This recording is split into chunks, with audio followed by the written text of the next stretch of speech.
প্রিয় দর্শক, আপনারা সবাই কেমন আছেন? আসলে গলায় আমার বিয়ার গ্যালস ঢুকে গেছে। চলো না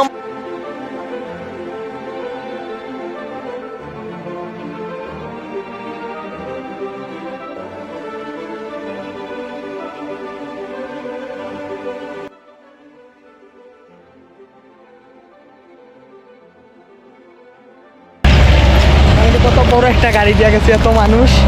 আসলে এগুলো অনেক সুন্দর। এগুলো আপনারা যদি এই অঞ্চলে না আসেন তাহলে কখনো বুঝতেই পারবেন না। আর এই দিক দিয়ে কিন্তু মনে হবে যে এটা পাহাড়ের ভেতর, কিন্তু টোটালি মনে হবে না আপনি যখন ইয়েতে আসবেন আর কি, ওইখানে আসবেন। কারণ হচ্ছে সব সময় দেখা যায় গাড়ি টাড়ি সব কিছু সব সময় যাতায়াত করে। এর জন্য মাঝে মাঝে মনে হয় যে আমি আসলে পাহাড়ের ভিতরে আসি নাই, আমি লোকালয়ে আসছি। তো এটা কিন্তু আমি বিষয়টা হচ্ছে যে এটা হচ্ছে সংরক্ষিত একটা এলাকা, কিন্তু এই যে পরিবেশটা মনে হচ্ছে যে আপনাদের এটা সংরক্ষিত, আমার তো মনে হয় না। কারণ অল টাইম সংরক্ষিত মানে এটা হচ্ছে মানে এটা লিমিটের মধ্যে থাকবে, মানুষ যাতায়াত মানে তেমন একটা করতে পারবে না ওইরকম আর কি একটা। কিন্তু এই যে আমার পিছনে দেখতে পাচ্ছেন আমরা চূড়াকার ভারী,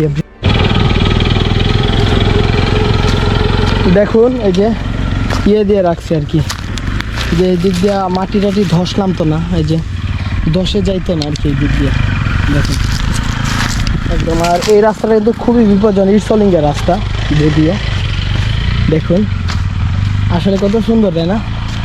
আর সামনে রাস্তাটা কত সুন্দর লাগতেছে, আপনারা দেখুন একটু পরিবেশটা, ওয়াও।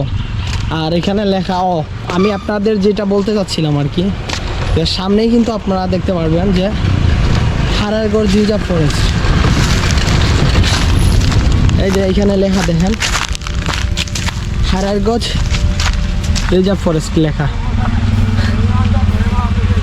আর আজকে কোয়েল পাখি নাই, এর জন্যই ফ্রি, এর জন্য বের হয়ে গেলাম।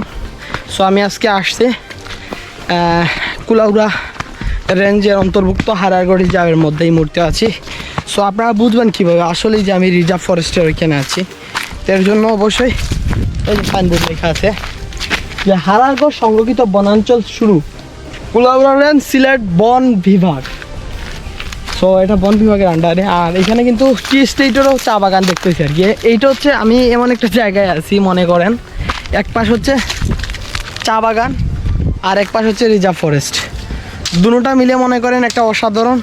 নিচে আমি কলা গাছও দেখতে পাচ্ছি, অনেক সুন্দর কলা গাছ। আর এই মুহূর্তে আমি মনে করেন যে এটা হচ্ছে যে রিজার্ভ ফরেস্ট, আর এটা হচ্ছে যে কলা গাছ মানে চা বাগানের একটা অংশ, অসাধারণ। আর আজকের ভিডিওটা বেশি লম্বা করবো না, টুকরা টুকরা এগুলো ছাড়বো আর কি। এটা কিন্তু একটা বেগুন গাছের মতো, আমি একটু দেখাই আপনাদের। এই গাছটা পুরাই বেগুন গাছের মতো, দেখুন পুরাই বেগুন গাছ।